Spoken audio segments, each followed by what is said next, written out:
ہمارے لیے بچھایا، چاند سورج ہوا پانی یہ سب چیزیں کائنات کو مزین کیا، یہ اللہ کا بہت بڑا احسان ہے۔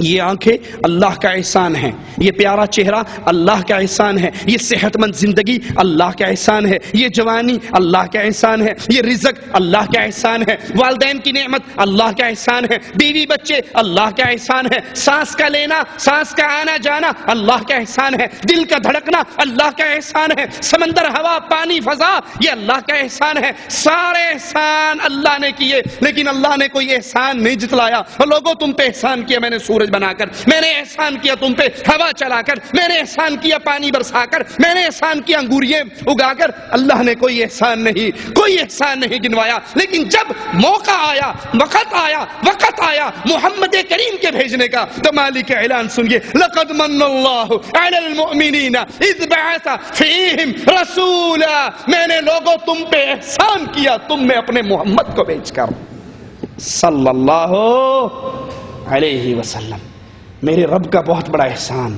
اور مجھے کہنے دیجئے انسانیت پہ میرے رب کے احسانوں میں سے عظیم احسان ہماری ہدایت کے لیے محمد کریم کا آنا صلی اللہ علیہ وسلم۔ اسی لیے پیارے آقا فرماتے ہیں، ہمارے قائد فرماتے ہیں، ہمارے رہبر فرماتے ہیں، ہمارے امام فرماتے ہیں، ہمارے وہ قائد وہ رہبر جو ہمارے لیے اتنے مہربان اتنے میٹھے اتنے درد والے فرماتے ہیں، میں تمہیں پشتوں سے پکڑ کر جہنم سے نکالتا ہوں، تم دامن کو چھڑا کر پھر جہنم میں گرتے ہو۔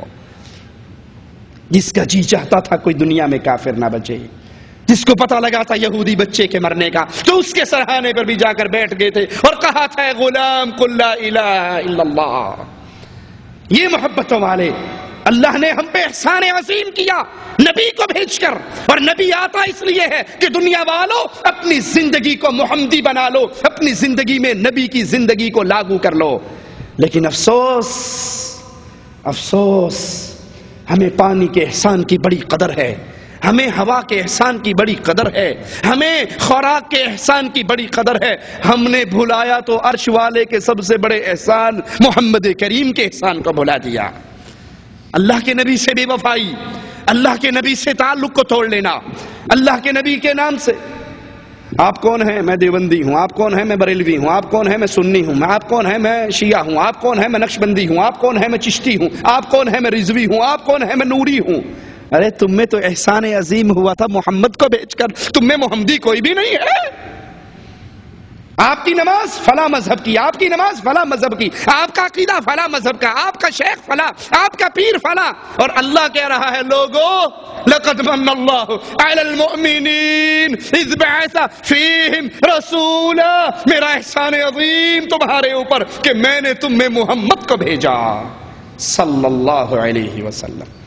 پیروں کے نام پہ گروہ بنانے والوں، اماموں کے نام پہ جماعتیں بنانے والوں، مرشدوں کے نام پہ گروہ بندی کرنے والوں، اپنا مذہب الگ کر لینے والوں، حدیث رسول کو سن کر کہنے والوں ہمارے مذہب میں نہیں۔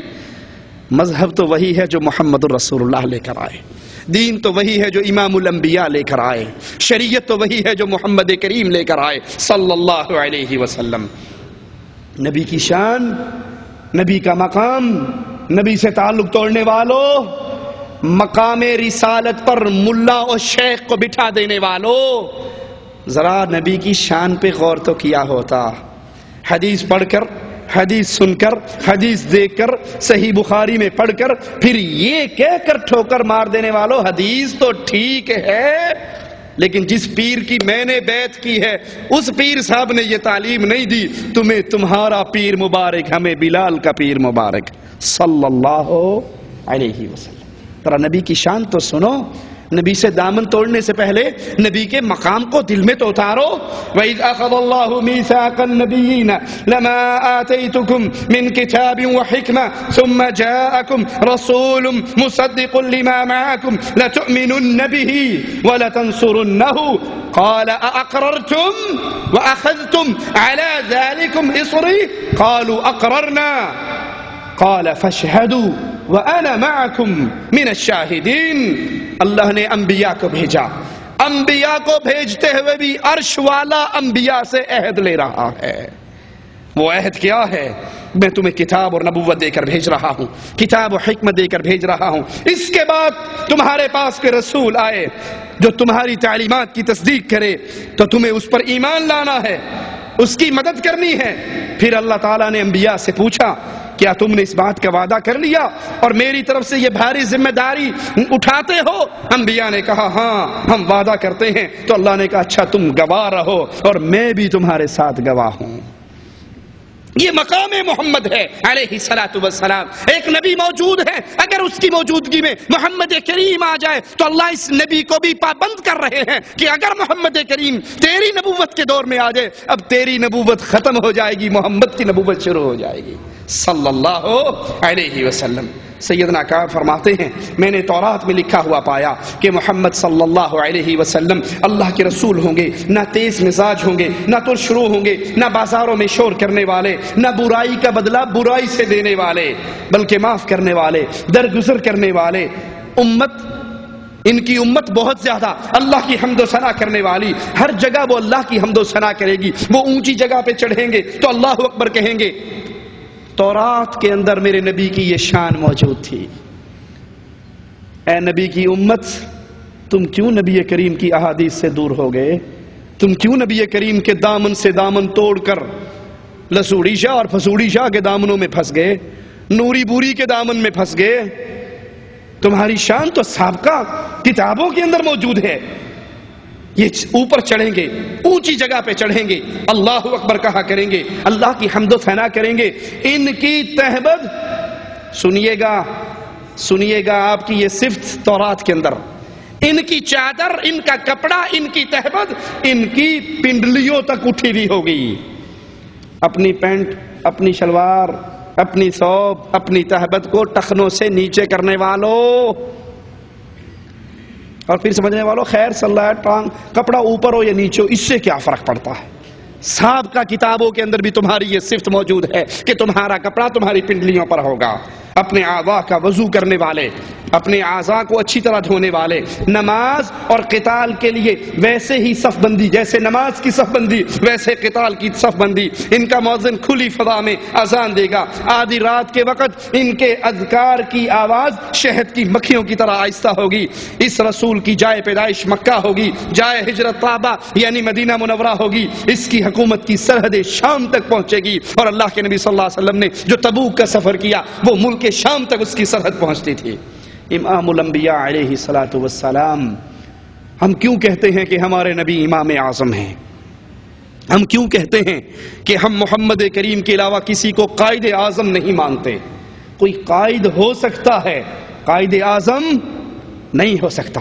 کوئی امام ہو سکتا ہے، امام اعظم نہیں ہو سکتا۔ کوئی رہبر ہو سکتا ہے، رہبر اعظم صرف محمد رسول اللہ صلی اللہ علیہ وسلم۔ ہم یہ کیوں کہتے ہیں؟ کیا جذبات میں کہتے ہیں؟ کیا اپنے پاس سے کہتے ہیں؟ نہیں، آئیے سیدنا ابو ذر کی روایت سنتے ہیں۔ وہ فرماتے ہیں ہم نے رسول اللہ صلی اللہ علیہ وسلم سے پوچھا آپ کو کیسے پتا چلا کہ آپ نبی ہیں؟ کون پوچھ رہا ہے؟ ابو ذر نبی کریم سے، آپ کو کیسے پتا چلا کہ آپ نبی ہیں؟ یہ کہنے والوں، نبی صلی اللہ علیہ وسلم کو علم غیب تھا، ما کان وما یکون کی خبر تھی، جو ہو گیا جو ہونا سب نبی کو پتا تھا۔ تو آپ کو تو ابو ذر سے کہنا چاہیے تھا کہ کیسا سوال کر رہا ہے، تیرا تو سوال ہی گستاخی بنتی ہے، مجھ سے پوچھ رہے آپ کو کیسے پتا لگا؟ میں تو عالم الغیب تھا، مجھے تو سب کچھ پتا تھا۔ پوچھا اللہ کے نبی آپ کو کیسے پتا لگا کہ آپ نبی ہیں؟ تو آپ نے فرمایا جب تک مجھے آگاہ نہیں کیا گیا مجھے اس کا علم نہیں تھا۔ جب تک اللہ نے مجھے اس بارے میں آگاہ نہیں کیا مجھے اس کا علم نہیں تھا۔ میں مکہ کی ایک جانب تھا، میرے پاس دو فرشتے آئے، ان میں سے ایک فرشتہ اپنے پیروں فقیروں کے نام پہ مرنے کٹنے والوں، امام الانبیاء سے بے وفائی کرنے والوں، امام الانبیاء کے طریقے کی نماز نہ پڑھنے والوں، امام الانبیاء کی احادیث کو سن کر ٹھوکر مار دینے والوں، ذرا آؤ سینوں پہ ہاتھ رکھ کر دلوں کو تھام کر میرے نبی کی شان، نبی کے اس فرمان سے سن کر پھر زندگی کو تبدیل